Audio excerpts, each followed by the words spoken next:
When you see Ethel, as usual, click for help.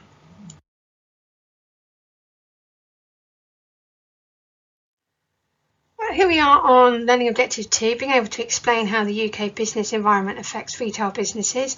This time we're looking at VAT, and we're going to investigate how VAT affects retailers and consumers, because consumers will obviously, their reaction can impact on retail shops, retail, online, all types of retail. So our steps are knowing what VAT is, this is what we're looking at, knowing that there are 3 different VAT rates and knowing what they are, and being able to explain retailers and consumer reactions when there's changes in VAT. The key vocabulary is continuing from lesson 2, we're looking at regressive and indirect tax. Those are the ones which are not related to how people earn. And you'll know that you've succeeded in this lesson when you're able to state what VAT is. Notice I'm not saying exactly what it is, it's an acronym, VAT stands for something. That you can describe VAT as an indirect regressive tax. What I've been talking about is not linked to earnings or ability to pay. And you can explain how VAT impacts on consumers and retailers. The jobs at the bottom are directly from the Department for Work and Pensions, who are the people, the department area, who are the ones who receive the tax, and they function and provide the public services for us, the public.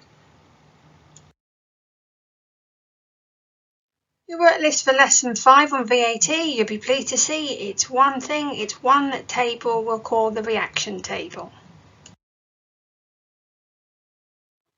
What is value-added tax? Value-added tax, VAT, is a tax on the purchase of goods and services.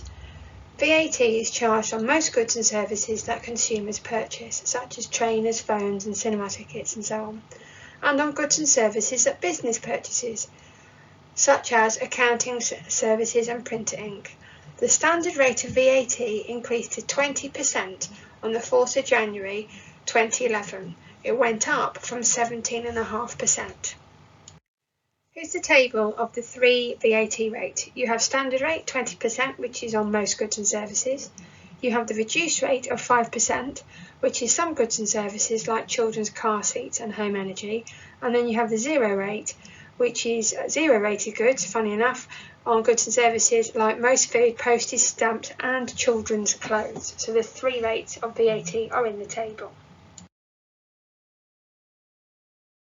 Well, let's look a bit further into what gets charged for what on VAT. Food and drink for human consumption is usually 0 rated, but some items are standard rated, including alcoholic drinks, confectionery, crisps, hot food, sports drinks, hot takeaways, ice cream, soft drinks and mineral water. Physical education and sports activities, betting and bingo, lottery tickets, admission charges to museums, art exhibitions, zoos and performances, charitable fundraising events, and care or medical treatment provided by a hospital, hospice or nursing home, education, vocational training and other services provided by a school, college or university are all exempt or have a 0 rate of VAT. Didn't think of that, did you? Education and vocational training offered by our school and our local colleges and sixth forms, even contemplating it as VAT, but obviously these are 0 rated. Most retailers will include the VAT within the price they charge their customers, so consumers often do not realise if they are paying VAT or how much they are paying.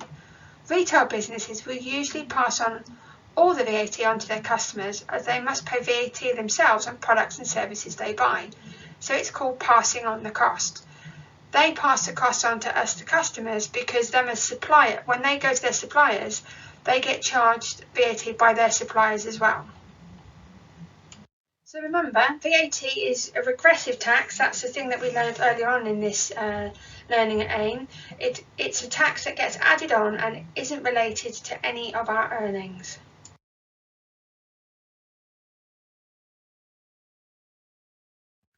So your task, explain how the following actions by the government would affect retailers and consumers. So let's have a look at each of them. So number 1, an increase in the standard rate of VAT to 22.5%. That's a 2.5% rise, and standard rate is applied to most goods and services. Now remember that VAT is an indirect tax because it's not linked to people's earnings or ability to pay, so we call it regressive as well. So that means that any retailer who's going to a supplier to get their products, obviously, then the supplier will also pay VAT, so they'll have an increase. So if they have an increase and it's not linked to their earnings, then they'll just add it onto their prices. So the supplier increases their prices to the retailer. The retailer will then increase their prices, and then along we come. We walk into the shop or go online and we see an increase in prices. So how are we going to feel? So your job is to look at that 2.5% increase and look at what would be the reaction for retailers in terms of what happens to their pricing, what happens to potentially the amount of sales they have, because what happens to consumers, and how do we, say the public, feel about such an increase in tax, and how would we feel about our current spending or maybe our future spending? Would we continue it?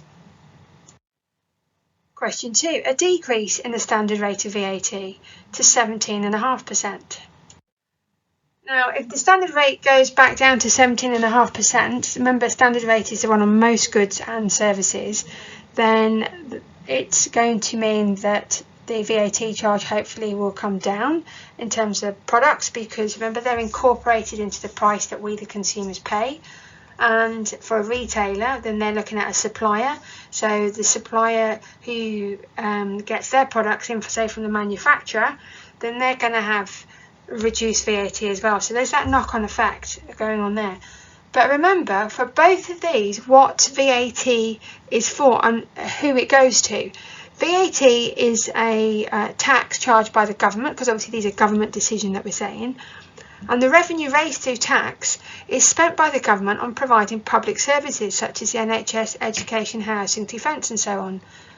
So whilst we the consumer might have a positive reaction because we're going to get cheaper prices, less costs on our products, so we might go and spend more, and then the retailers will like it as well because they could possibly pass on the reduction to us, then let's think about whether both of these groups of people, retailers and consumers, actually consider the impact on public services as well. So we've got to think about the decrease, good short term, good long term. Let's see whether we can incorporate both of them into this answer.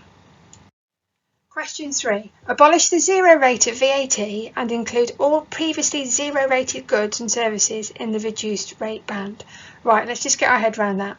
The zero rate products are most food, postage stamps and children's clothes. Remember that bit. So what they're saying is abolish the zero rate and then everything is then 5%.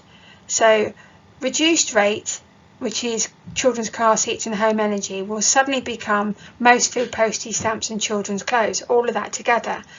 Now let's think, let's just focus on children's clothes. Let's focus on children, how quickly they grow, how quickly you need to get the shoes and the clothes.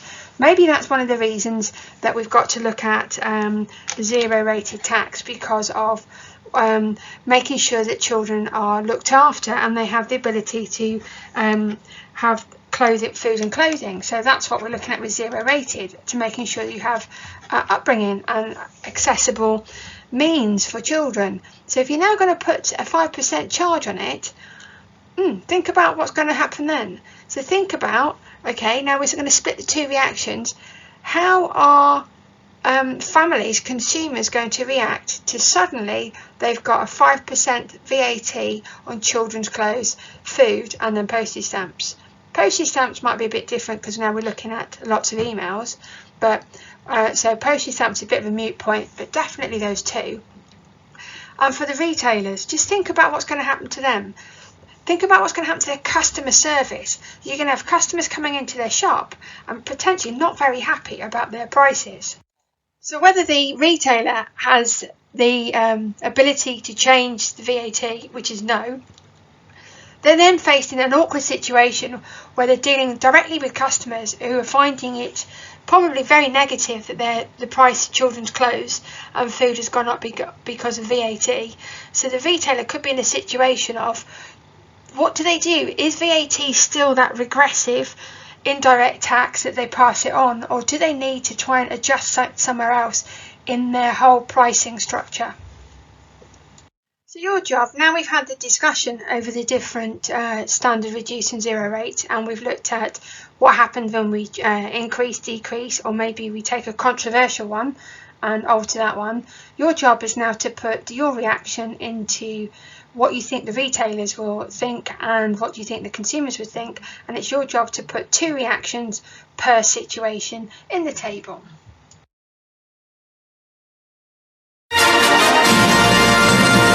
Well done, you're done. You've completed the reaction table, 1 task for lesson 5.